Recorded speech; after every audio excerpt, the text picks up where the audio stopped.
हुसैनियत की तुम बात कर रहे हो यजीदियत से हाथ मिलाकर। यहाँ पर हमारी वजीर आला को छोटी सी सर्जरी कराने के लिए बाहर जाना पड़ता है, सिंध बुला लिया करें ताकि हमारे पैसे बचा ले कौम के। घोड़ा दौड़ रहा है और दगड़ दगड़ दगड़ दगड़ 38 पेज पूरे कर दिए। एक सेशन में मुझे अच्छी तरीके से याद है कि मेरी बहन शाजिया मरी टमाटर भी लेकर आई थी। आपको याद है ना, बहन आज भी ले आती। यकीन करें अगर मैं फैक्ट एंड फिगर्स पर एक एक पॉइंट पे मैं बात करूं तो मैं इस जमात को उछले ना दूं यहां से।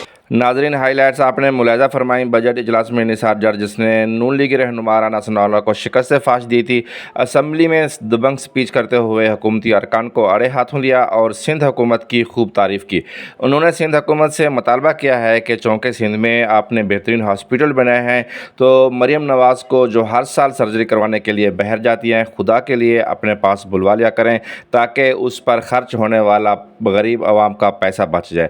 उनका मज़ीद क्या कहना था ये देखते हैं इस वीडियो में। मगर नाज़रीन, आपसे गुजारिश है कि चैनल को सब्सक्राइब लाजमी कर दीजिएगा। शुक्रिया। घोड़ा दौड़ रहा है और दगड़ दगड़ दगड़ दगड़ 38 पेज पूरे कर दिए।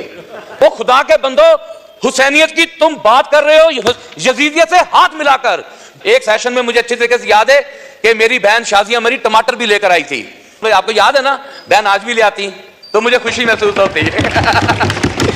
वो यहाँ पर हमारी वजीर आला को छोटी सी सर्जरी कराने के लिए बाहर जाना पड़ता है, सिंध बुला लिया करें ताकि हमारे पैसे बचा ले कौम के। मेहरबानी फरमाकर यकीन करें अगर मैं फैक्ट एंड फिगर्स पर एक एक पॉइंट पे मैं बात करूं तो मैं इस जमात को उछले ना दूं यहां से। जनाब स्पीकर, ये ईवान सामने कायदे आज़म मोहम्मद अली जिन्ना की तस्वीर है, ये अल्लाह के नाम है, ये पाकिस्तान की अवाम के वोटों से इंतखाब हुआ अवाम ऐवान जिसमें फॉर्म 45 और 47 दोनों बैठे हुए हैं। और ये सेनेटर औरंगजेब साहब ने एक बजट स्पीच जो है वो यहां पर पढ़ी, जिसके पेज नंबर 1 पर जनाब स्पीकर साहब हाउस को इन ऑर्डर कराएंगे प्लीज।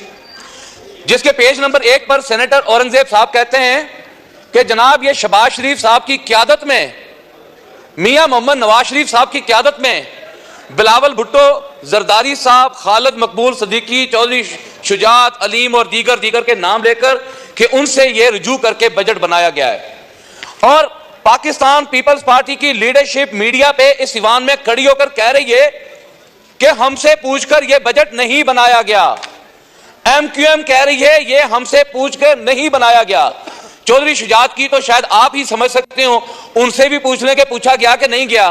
क्या क्रेडिबिलिटी, क्या हैसियत रह गई इस बजट की कि आपकी इत्तेहादी जमातें आपके साथ बैठी हुई हैं और वो डिनाई कर रही हैं इस बजट को। ये IMF का एक टेक्स्ट बुक है, सिर्फ टेक्स्ट बुक। वो एक अपना उस्ताद था, उसने शागिर्द से कहा कि तुमने कल घोड़े की दौड़ के ऊपर एक मजमून लिखकर लाना है और हो 38 पेजेस का, जैसे ये बजट है। तो औरंगजेब साहब की तरह उसने लिखा घोड़ा दौड़ रहा है और दगड़ दगड़ दगड़ दगड़ 38 पेज पूरे कर दिए। ये 38 पेज दगड़ दगड़ से पूरे किए गए। जनाब स्पीकर, 2013 में मैं उस जानिब बैठा हुआ था, इसहाक डार ने यहां पर बजट पेश किया। मुझे मौका मिला कि मैं अपनी स्पीच करूं। मैंने सारी रात बैठ कर स्पीच पढ़ी, कोशिश की कि इसमें से कोई ऐसी बात निकालूं और कहूं कि इसहाक डार साहब ने बहुत अच्छा लिखा। लेकिन आप यकीन करें, अयाज सादिक साहब चेयर कर रहे थे, मुझे कुछ समझ में नहीं आया। और मैंने 2013 में जब मैंने देखा कि मेरे किसान, मेरे ताजर, मेरे सनतकार, मेरे मजदूर, मेरे डॉक्टर, मेरे असातिज़ा, मेरे सरकारी मुलाजम और दीगर मकातबे फिक्र से ताल्लुक रखने वाले लोगों का इस्तेसाल हो रहा है, तो मैंने ये बजट स्पीच फाड़ दी थी और हुकूमत में बैठकर जवाब दे दिया था कि मैं इसे वोट नहीं करूंगा। यहां पर MQM के भाइयों ने एक बात की कि जनाब हमें ताना दे रहे हैं कि जनाब आप हुसैनियत के साथ खड़े और ओ खुदा के बंदो, हुसैनियत की तुम बात कर रहे हो यजीदियत से हाथ मिलाकर। ठीक 2 दिन बाद पाकिस्तान पीपल्स पार्टी और MQM ने यहां पर यस और नो पर यस करते होना है।